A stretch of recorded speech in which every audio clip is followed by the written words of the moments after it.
What's up, Soul Fam? Adam Jackson here with another episode of the Sacred Sons podcast. Today, we're coming at you live from the 33 Master Heart. This is the Inner Council of Sacred Sons. And I'm so honored to be back with my brother and Sacred Sons co-founder, Jason MacKenzie, J-Mack. It's been a minute since we've done this. Just you and I on a podcast, having a conversation. Yeah. And with that, we have Convergence 8, The Return, coming to North America and Europe this fall. Jason, we're on Convergence 8. Just while we're here, the version of you that I met all the way back, the version of you that I met over 10 years ago, what would he say about you and seeing what we've done up to now? It would be all tears, man. It would be so beautiful to imagine that this is the reality and to see that this is the reality. Yeah. And to know, to just like no words, and also like full hype and full ecstatic. Yes. Yeah. Yeah. For me, of course, Convergence is like creating the thing that I wanted back then. You know what I mean? Mm-hmm. Like, is there a part of you that also is, what you're contributing to Sacred Sons, is it for that version of you? You know, when you were just getting into men's work, when you were just maybe for the first time sitting in ceremonies and those things? Not so much, really. I mean, of course it's there. I think the pieces that are most present now is I've really served that part of myself in the first few years of what we've done here in Sacred Sons. Yeah. And really what it's about now is this other component for me that was right when we were about to start and when I saw what we could do was like seeing other men do this. Seeing other men create the team, seeing other men do the whole thing and fill in the spaces. We initially filled in the spaces. We bring the men out. We've led all the teams. We'll continue to do that, and that's evolved. And for me, like what's being super met right now is seeing the other men lead, the other men continue in leadership, to evolve in mentorship, and for me to continue to step back and watch it happen. You know, before we started Sacred Sons, I was like, oh fuck, bros my age need to know about this. Exactly. And we need to do this, and the sky's the limit. Sky's the limit, and we have brothers showing up to Scotland, Edinburgh. We're going to be on a castle on 1,000 acres. 1,000 acres, not 100. What part of the MacKenzie in you is lit up about the return coming to Scotland? That's a great question. You know, we were in Scotland last year, and that was the initial return in that way, you know, for me as a co-founder in this work to go to my homelands and my family homelands and bring this work there and to have that reciprocity, especially with the Scottish brothers there. So we had that initial contact last year, and so this year there's this element of like, it's an honor to bring it again.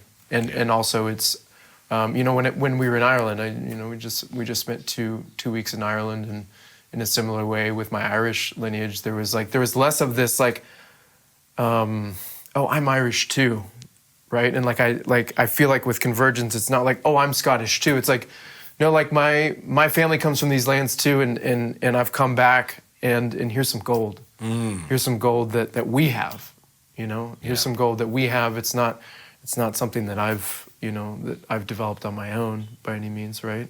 And it sounds like it's not something that you or we are seeking to take from, but seeking to give our energy back to. Give our energy back to, and it's being asked for. Yeah. People know what this work is about, however much they've experienced it or not. Yeah. And so we're beckoned to bring it. So that's where we're going to be going in our conversation. We're going to talk about leadership. We're going to talk about embodied leadership and the pathway. I think it's important what you said. I want to acknowledge all the brothers who have joined us. But before we get into all that, I want to invite us to take a deep breath for ourselves.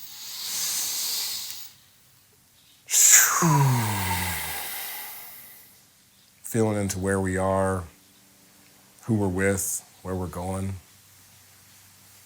J-Mack on this beautiful day at Rancho Magdalena.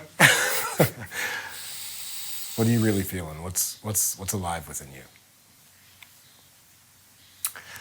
I'm feeling these hawks, man. I'm feeling these hawks. And that's where it started, and I'm feeling these hawks and the flight, the knowingness and protection of what we do in this work, and having the vision of a world, whoever is a part of that, whoever is participating in that version of the world that we see as possible. Yeah. And I see it coming to fruition, and I see others taking flight. And yeah, I'm back here where it started. We're in Valley Center, which is I don't know how far it is, but my first men's weekend is like in Valley Center. Really? Yeah. And the hawks were flying over me. This would have been around, what, 2010? This was like 2014. 2014. Yeah, a little over 9 years ago. And wow. yeah. So it feels good. The return is happening. The return happens in all the ways and all the seasons and all the cycles. And you've been there before that started for me. You've seen so many iterations of me, at my highest and my lowest. So grateful for that, and so grateful to keep bringing this work in new and old ways. And I'm like buckled up. I'm like getting out of the driver's. I've been out of the driver's seat. I like to think I've been out of the driver's seat on the back end of things, and I'm getting comfortable with being led in some of this work after being out in front in some ways for so long. Yeah. And I'm present to transition my personal life and what that looks like towards family with my partner. And just so grateful for it all. Yeah, man. It's a good place to land in gratitude. Yeah. Yeah, for me, like, the return is death and rebirth. And one of the things I love about what we're building here is that it always feels like the beginning. And we're at this new iteration. It feels new again. It feels like we're expanding in a good way. And we're also pushing our own edges of what's possible in this work, Yeah. Yeah, there's the beautiful burden can look so different, like in all these ways that we continue to grow and expand our capacity. Like there's a beautiful burden in all those facets of life, and I keep reminding myself, like, oh, okay, yeah, this is. I wouldn't say it's a cost, but it's like, yeah, this is the reality of being out here in this way, and I'm not alone in it. And at times, like, I gotta carry me. You're also in a new iteration, like you were just saying. I've witnessed you through chapters, and relationship has always been just like a leading piece of your story. And so with where you are now, would you say like your depth of relationship is a result of this work? I think my willingness. Yeah. My willingness to learn to love deeper in relationship, as challenging as it has been in my closest relationships, both in intimacy with women, with my current partner, and then with you and my brothers. The willingness and commitment, of just like fully committed to this, even though like at times it's like, I don't know what the fuck's going on. And like, I don't see a fucking route, but like, you're still around, we're still in this. Okay, great. That like does a lot for me. That meets me a lot. And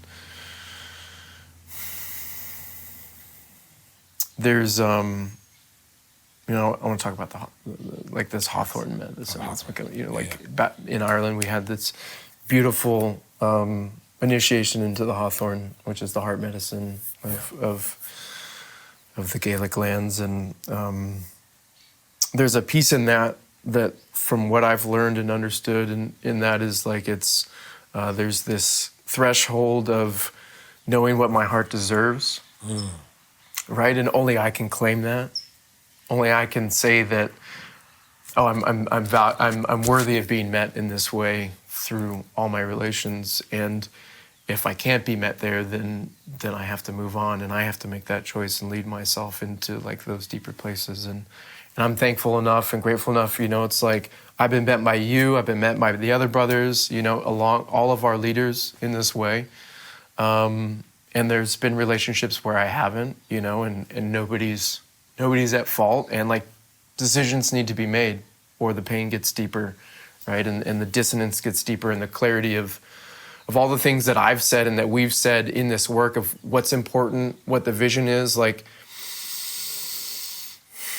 if we talk a big game, right, around these things, like we better show up to them in all the ways, because they'll get super loud in our lives. They've gotten super loud in my life at times.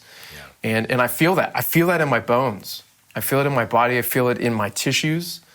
And what does the Hawthorne medicine do to expand the heart, to meet those? Yeah, I'm not the pro on the Hawthorne medicine. I'm just honoring it in that is in that gate, in that threshold that in the Om tradition, like the Hawthorne then goes into the oak, which has like very much been my teacher the past year and a half, and the oak king and the abundance and the knowingness of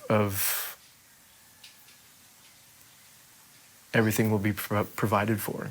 Yeah. But yeah, in the Gaelic, what's been shared with us through some of our teachers with Hunter and Aoife is that the hawthorn in the Gaelic lands is what cacao is, is what cacao is like in the southern hemispheres and where cacao comes from, and it ignites the heart and it opens it up in that way that I really feel like is, I have a baseline of that, and I'm a go-getter, like I'll keep going like you do, like Neil does, and because I'm so committed and determined, like I can get caught up in that, and that type of medicine can really bring me back to what's important. Yeah, to the depths of it. Yeah. Is it safe to say we're gonna have some Hawthorne in Edinburgh? Yeah. Calling it in from some of our brothers out there that are from those lands, and bringing that through in a good way, in an honorable way, and in a way that is carrying the traditions of that medicine and true protection and stewardship. Yeah. So we're just coming off of our leadership summit, which was definitely our best summit to date. Yeah, definitely. Definitely. And when we start our leadership training for brothers, we ask the question, are you ready to lead yourself? So this is the first time we're doing like a video podcast. So I want to give you an opportunity to reintroduce yourself. Yeah, and kind of talk about like not only who you are now, but where did you come from? What got you into this work, and when did you decide that it's time to lead yourself? So, thank you. Reintroduction is good. Yeah. It's been a while. I think, the last time that we were on the podcast, I think it was Maui. Yeah. Maybe, just you and I. Died and been reborn a few times since then. A few times. And the perspective of our story always changes, It does. Yeah, and it's a good perspective, and it feels good, and there's good clarity, and So who is this J-Mack of Sacred Sons? Well, I'm just so grateful. I'm so grateful for all of it, and like sometimes I feel like just saying it like that is I don't know. Like I'm just gonna keep saying it, Fabian. Like Fabian's been such a beautiful role model in just being so consistent in the mantra of being grateful. I pretty much died when I was 19. Yeah. I was in a coma and for 4 days, and from drugs and alcohol, for like I was slowly killing myself. Like consciously, I knew that I wasn't like, oh, like kind of risking it and see what happens. I was like, no, there's nothing else for me, and I'm going to go out with a bang. You know, I loved partying, and so. You still do. I still do. I still invite everybody to the parties too. Yeah. You know, when I was in middle school, this is before I got into drugs and alcohol. I'd invite all the kids over to my house in middle school, 7th and 8th grade. My parents were gone till like 6 p.m. And there'd be probably like 30 bikes on my front lawn. Yeah. And guys, people were smoking. I think some people were drinking, and I was just so lit up, you know. I'd gone to a bunch of schools growing up. Like, my dad was in the Navy. So, like, by the time I was, like, in middle school, I'd been probably to 8 different schools. I learned how to make friends through a couple, like, beautiful ways and also maladaptive ways of, like, clowning around and joking around. So people would come over to my house, and then by the time I was in high school, the joke was, like, my parents would go to the grocery store and I would throw a party. Yeah. So the gatherer in me and like the host within me and the welcomer, that's always been there too. And that's kind of like what we have in common. Yeah. Like, we have this call to bring people together. Yeah, totally. And we were looking for ways to do that. Yeah. But bring me back to 19-year-old Jay. You're throwing parties. Like, I mean, what brought you to that point where you're like, I'm going to take my life? So my health was like, it was not good because I was, you know, diagnosed with this disease that I no longer identify with. There's, you know, I've healed it in so many facets, and it doesn't go away, and it's been my greatest teacher, and it is a part of me, and it, you know, it in previous versions of my life, it's been a nag. It's been this thing that I've tried to fix, and ultimately, it's just how much. It's always taught me, like, how much more can I love myself and accept the present moment, and that people are here, and that I'm alive. Yeah. You know, every day. Yeah.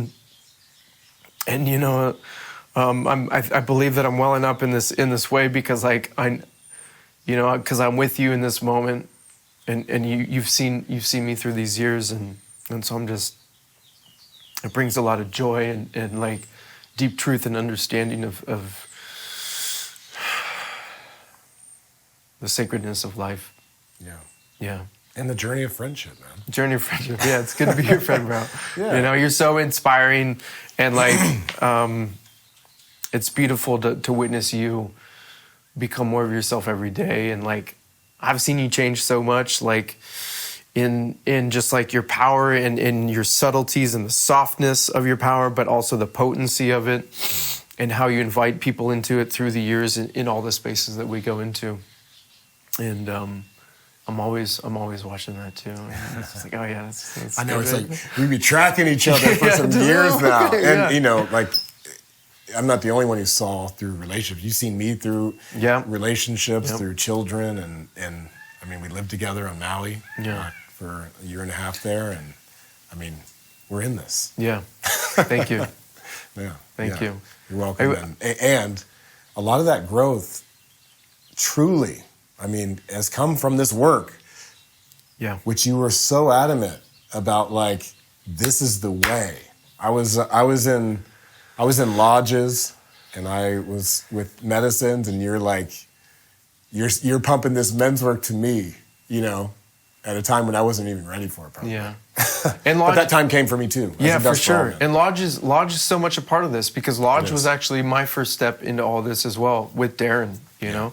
Darren and I grew up together, and he invited, you know, a couple years after high school when we were in college, and it was probably about, this is really good for the reintro story, but like probably about 4 years after the coma, which was I knew, like, immediately after the coma, I was like, oh, okay, yeah, life. I'm committed to life. Yep, got that. I felt it in my body. My mom, I wake up, my mom's right there. My mom's like, oh, the person who birthed me, who gave me life is right here. Yep, I'm game.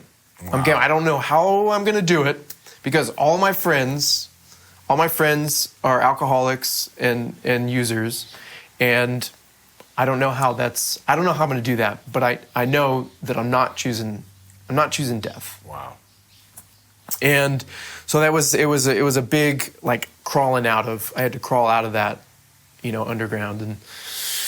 And Lodge was the first thing that, like, I had sat with mushrooms, and mushrooms assisted me in like feeling the truth, right? Feeling the truth of the earth, and that I'm here and supported by the earth, and my body as an extension of the earth. Yeah. Lodge was what really allowed me to feel like that there was community, that other people are down and choosing life as well.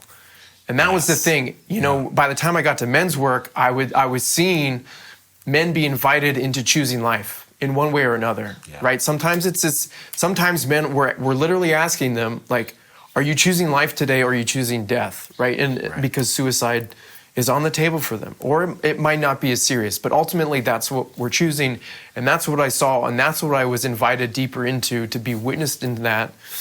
Matoska was there, big ups to Matoska, alongside of many other men. And fuck yeah, of course I was going to choose it again. I'd been waiting for that. I'd been waiting to be witnessed in that, and to see men do that as well, especially my father's age, And then I think in that time, 2014, even into 2015 with you, it was like, I knew you. I knew that you had chosen life too, in your own ways, like that, in a very different way. Yeah. Right. Like, and you knew from an early age, right? There's clarity in who you were and what you were here to do, and what the truth of this plane is. Big time. Yeah. And so, when you're sitting in Lodge, like, I was like, oh, like, I want to share these men's work. It's like this thing is, it's like there's these archetypes, and like, men are crying, and like, and the depths, and I wanted to share that with you. I wanted to share that with Albert. I wanted to share that with the men that were on that tip, because I wanted to recreate. Like what wasn't there in all those gatherings and all those parties, and in the excitement, in the play that, through time, as we got older in teenage years and into partying in college, like, we lost the innocence of play for good reason, because like life came at us, and we didn't have the tools, we didn't have the role models to quench life and to confront it in the ways that we needed to. So you feel like you found that in this work? You found the role models, you found the ability to say yes to life? Yeah, in the way, in the sense of not like this is the way. Right. In that there is a way. That there is a way, and I saw it. Yeah. And I saw it, and it's not it's like there's so many ways to do it, and that was such an edge for me, through the years of like, having seen what I saw with older men who had been doing this work for so many years in some really solid standards of presence, right? That is super important, because it's good to play, and it's important to not play around with life, right? Yeah. The men who are coming in, they're looking for that same thing: brotherhood, connection, the mentorship, but also just like, and I love the way you're seeing the Lodge, and like just other people who are sitting in a circle and choosing life together, because that's the essence of what we do. We don't do anything alone here. No. Right? And so, like, how is the mentorship piece informed? I'm going to fast forward to the present. Like, how has that mentorship informed us in terms of our leadership pathway, which you are largely responsible for developing? Obviously, you're the wizard in the lab. I have been that at times. Yeah, that's one of the many hats that you wear. Yeah, it's so cool, because what we danced with, especially from the beginning, is like, well, we don't want to be gurus. Yeah. And we're also out here kind of acting like gurus at times, like to the untrained eye, to the untrained and undiscerned eye, my eyes included, kind of fucking looks that way sometimes. And the important thing is that we don't have the answers, and the more honest that we have been from the get-go through the years in saying that, there's deeper invitation to what we are doing, which is going to the source of brotherhood. right? We go back to relationships, right? There's a handful of relationships that like we get to see God and source through and feel the truth of that, right? When we go there together, where it's divine union, brotherhood, sisterhood, fathership, mothership, right? All these relationships that bring through truth, right? Yeah. And we have chosen to do that together. All the men that come together, we go to this cauldron of the source of brotherhood. And it's really simple. We agree to be honest. We agree to be honest around that cauldron, and let the truth pour off of us and the truth of what we're feeling, right? Like we give to that cauldron too. Like with our prayers of like, I'm feeling this, our tears and our confusion and our surrender is the prayer, and the prayer comes back to us in being witnessed by the brothers through the breath and the presence of that. And that's completely that's undeniable. Yeah. Like all those moments that we felt through the years, it's undeniable. And so when we come out and we invite men to listen and to be led by us, it comes from that place. It comes from that place. It comes from that place that we've been mentored as well. Yeah. And I'll speak for myself in the invitations that I had from men in this work to come up there and see that and to fuck around and find out too. Big ups to Peter McDade, one of my main mentors in this work, was so down to like bring me up to that cauldron and for me to start tinkering and designing for the future. Right. It was always for the future. This is a man who had been in this work for 30 years, clinical psychologist, has worked with some of the most intense scenarios one-on-one, has designed some of the most known processes in men's work, has worked with men in Folsom Prison. Mm-hmm. And in me being a mentor, being mentored by him, like it was very clear there was this understanding that like this work needs to be carried on in some way or another. It didn't happen to be in the way in the organization that we were in prior to. Yeah. But he knew that it was going to get carried out, and he hasn't been with us. You've never met him? I haven't met Peter. And he knew, like a true mentor would be like, here's the seeds, go out there. Here's the nuggets, go out there, and spread it. Yeah, you said we don't have the answers, but we do have the codes. And specifically, you brought some of these codes, like from that mentorship with Peter. Like, I don't want to say it like what was missing, because it's not about it's not about that. But what is it that you specifically felt like what you wanted to bring into this work for the next iteration, for the evolution of this work? Because that's where we're sitting. Yeah, truly. Physical embodiment, surrender to the feminine. Through the plants, essentially. Yeah. In celebration. Like true celebration. Authentic celebration. Yeah, authentic celebration. Like growing. Yeah, I used to say this when he was asking me, he's like, what is it that you want to envision? It's like growing alongside of each other. Right. Like truly celebrating. Like we are. Like we are doing. Like we are doing. Yeah. Yeah. Big time. Yeah, how does that land? Because when I came to you and when we started, it was just like hell yeses, like around the physical, around the plants. Not that we would necessarily bring through plant ceremony, but that we understand that informs us in these spaces, because what can happen is like, the ego can run wild. It's cool to hear those pieces, because I think about it often, about like what my intentions were, and my whole piece was like brotherhood. Like, it's not individual men's work. It's not about personal growth. It's about all of us. That piece for me is really like, it's true for me. And then the diversity piece. It's not just going to be one type of brotherhood. It's like, it's all of us. It's everybody. It's all of us. So I really appreciate, the elements that we bring really complement each other in this. And that's like, it's the magic of like the working relationship too. Like it's a special thing to be able to collaborate on this level. Yeah. You know what I mean? But the diversity, the brotherhood, and like there's an element of this that I found to be so fucking cool. And I've said it before, but there's a part of creating culture. Let's just call it that, because that's really what it is. It's not about cool or not cool. It's about, can we create culture? Can we shift culture of how it looks and feels to move as embodied men in brotherhood? Totally.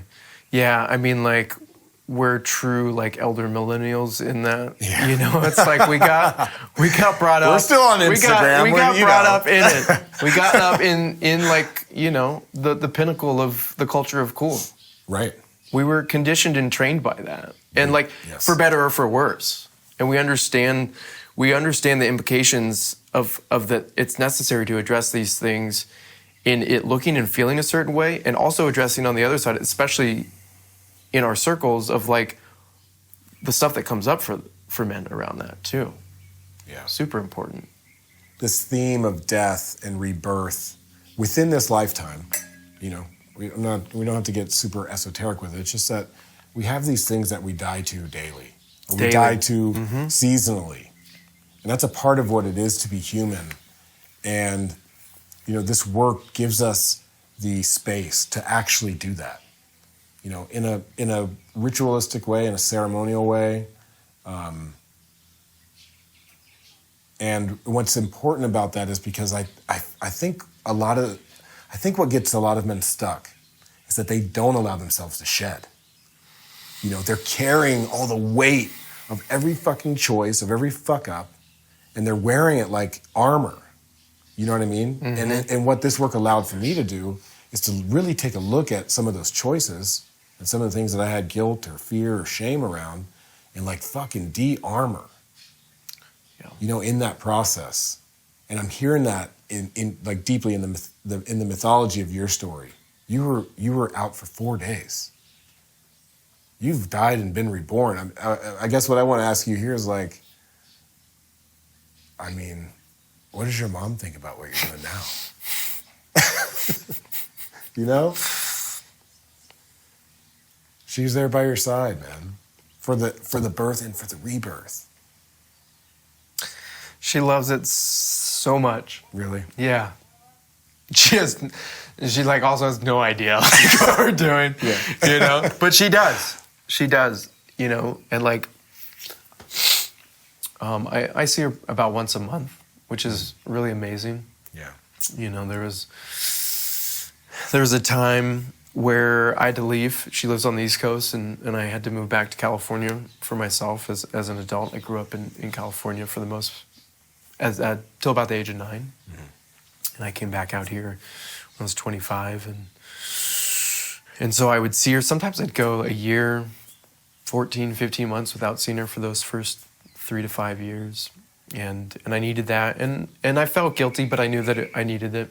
Mm-hmm. And super important too for like, I'm her firstborn and the son. So it's like super important for that sovereign separation to happen in that way. So I'm very much... Say more about that. That's important. Yeah, why is that? Well, because, you know, if we go back to, you know, the initiation pieces, you know, of boys to men, it's the severance piece, and primarily from the mother, right? Like, when they initiated the boys, the main thing was that they were no longer under the full care of the mother, right? And that not that they were expected to fully take care of themselves, but they were now on this pathway to begin incorporating the skills and capacity to self-resource and to co-resource alongside of the other men, right? And to know what they need, ask for what they need from the other men, to hunt alongside of the men, right? But that the mother was no longer providing that care. Yeah. And she's still there, right?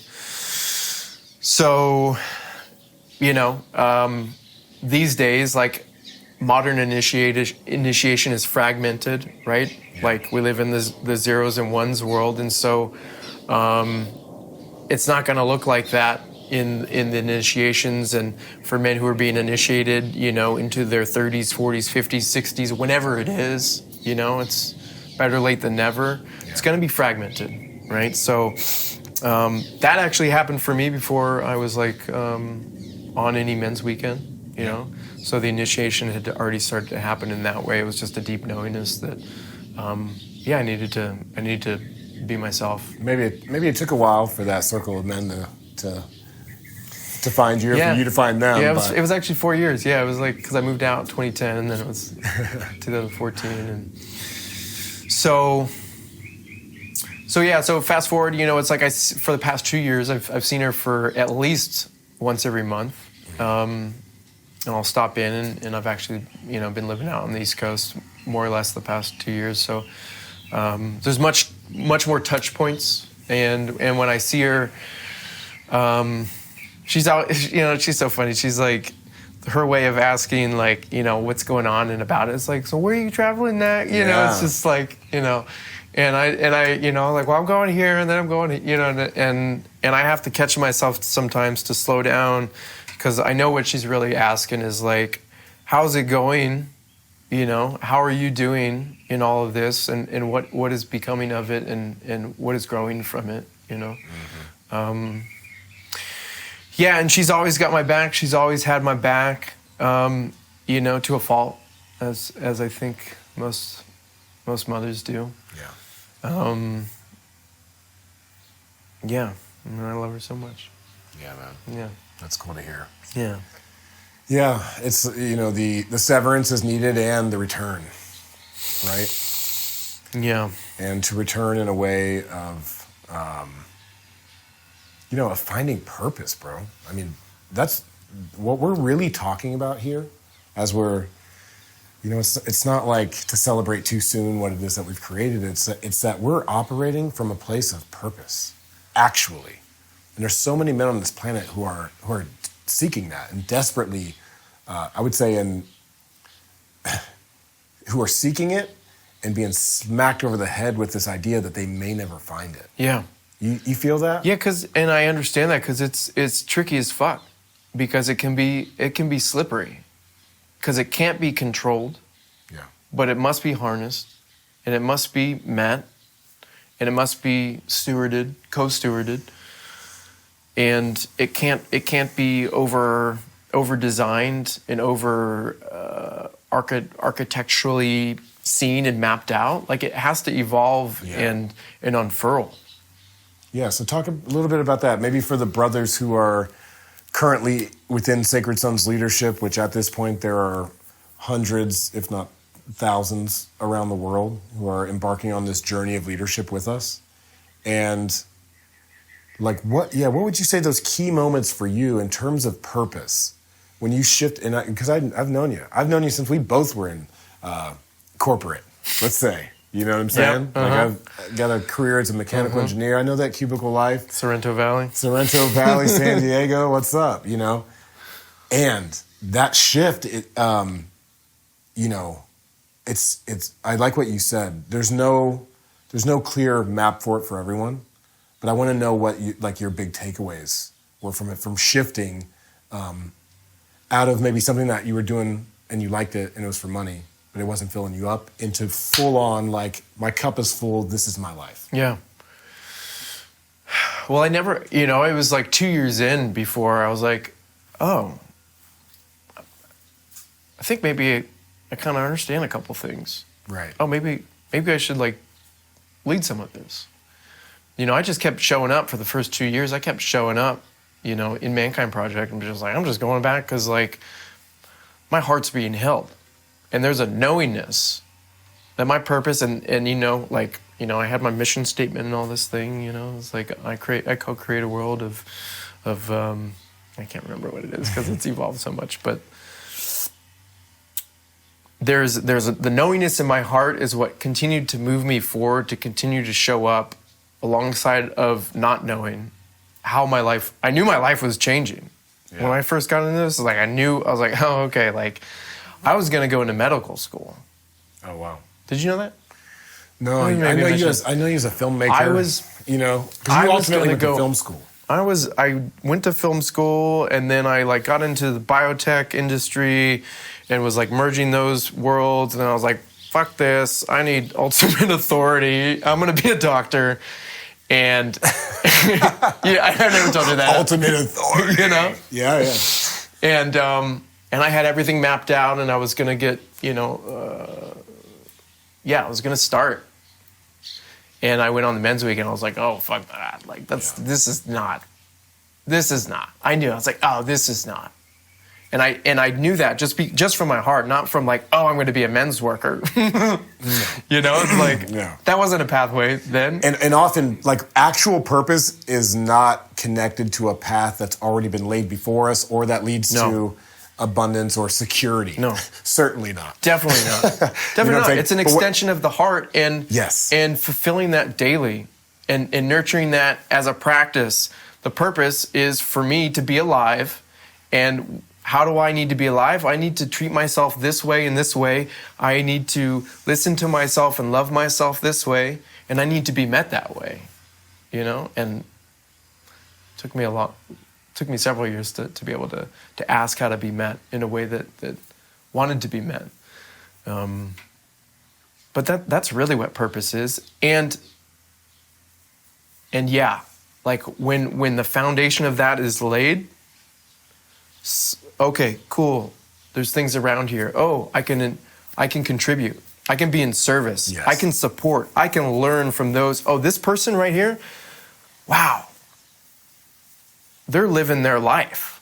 Let me follow this guy and see what he's doing. Right? Cool. Pick up some codes there. Pick up some nuggets there. Cool. That's cool. Got it. Yeah. And then you get to that breaking point, and it's just pouring off of us. It's pouring off of us. The knowingness, it's like when men ask us, like in leadership trainings, like, how do you ask this question? Like, when you notice it, it's like, I don't know, bro. It's just like, that's what's present right now.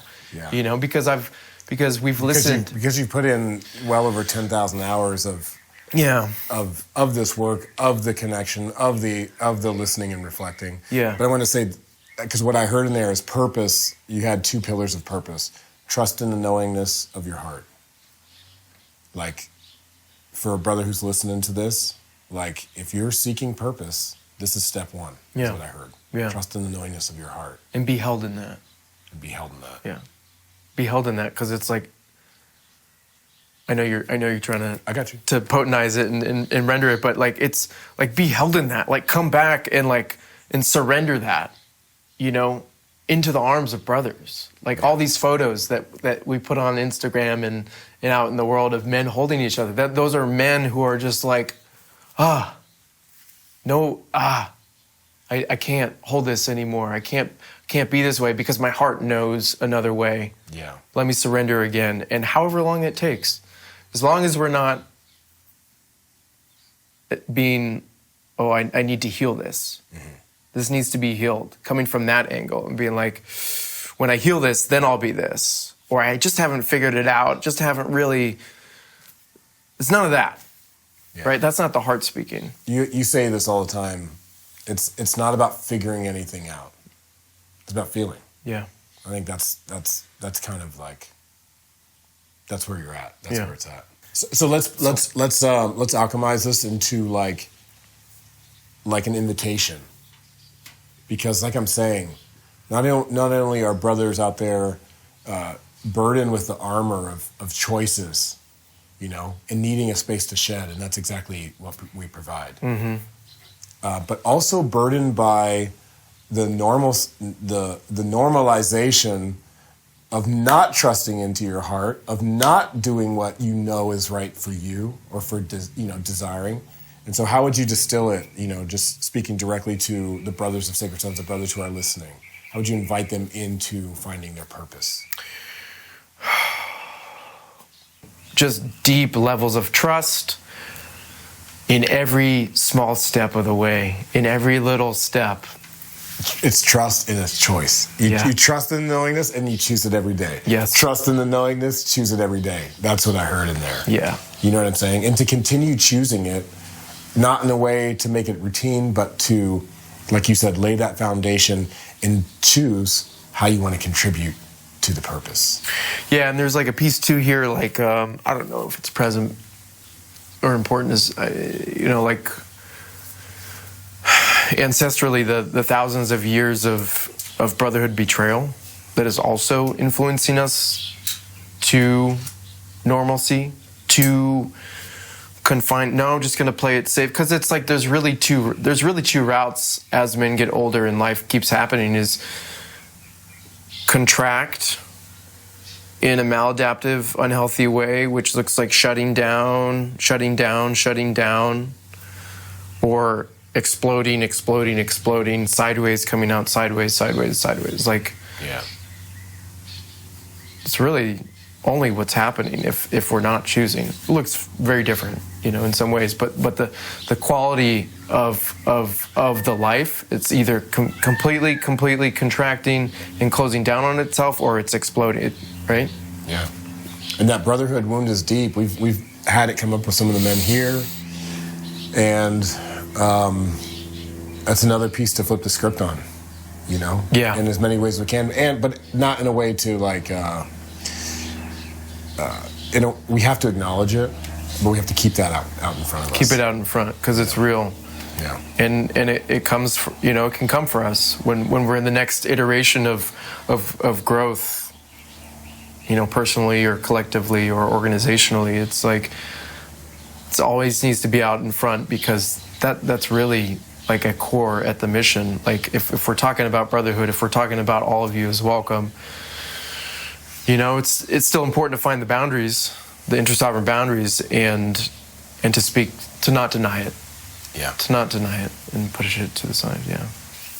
Invitation, brothers, join us for Convergence 8, the return, September 14th through 17th in Edinburgh, Scotland, October 5th through 8th in Los Angeles, California. 8 convergences in. And it's like it's the first one. So excited. Yeah? So what are you most excited for? Bro, and then we'll wrap. I mean, like, to go to Scotland, and to go to Scotland, to see who comes to Scotland, and then less than a month later to go to LA, in a new place, celebrate my birthday, celebrate my 40th birthday, see what happens there. Yeah, if for nothing else, come to Convergence in LA and celebrate J-Mack's 40th birthday. For my first birthday on a men's weekend. Is it? It is. It's the first time it lined up. So it just feels good. It feels super celebratory. And like, I'm going to be so present and listening to all that are there. Yeah, as much as this is death and rebirth, like Convergence 8 will be a celebration of life. Yeah. Yeah. 100%. And the life that this work has brought you, has brought me, has brought to all of these brothers who are participating in it.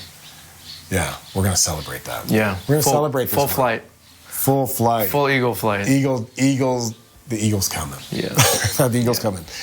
With that, Jay, is there any last piece, any inspiration that you would like to leave with the brothers and sisters who are listening? Just so many blessings and thank yous to all who have supported me, loved me, taught me in direct and indirect ways to be in this position of leadership, to be in this position of loving and being in relationship with so many beautiful people. My life is super rich with amazing people. And yeah, thank you to all. Yeah. Rich in relations. We're rich with our relations. Yeah. You know what I mean? Yeah. Special. All right, brothers, come join us. With that, Jason MacKenzie, J-Mack. It's so good to continue doing this with you, brother. Thank you for everything. Yeah, thank you. All right. Love you. Sacred Sons, deuces, we're out. Peace.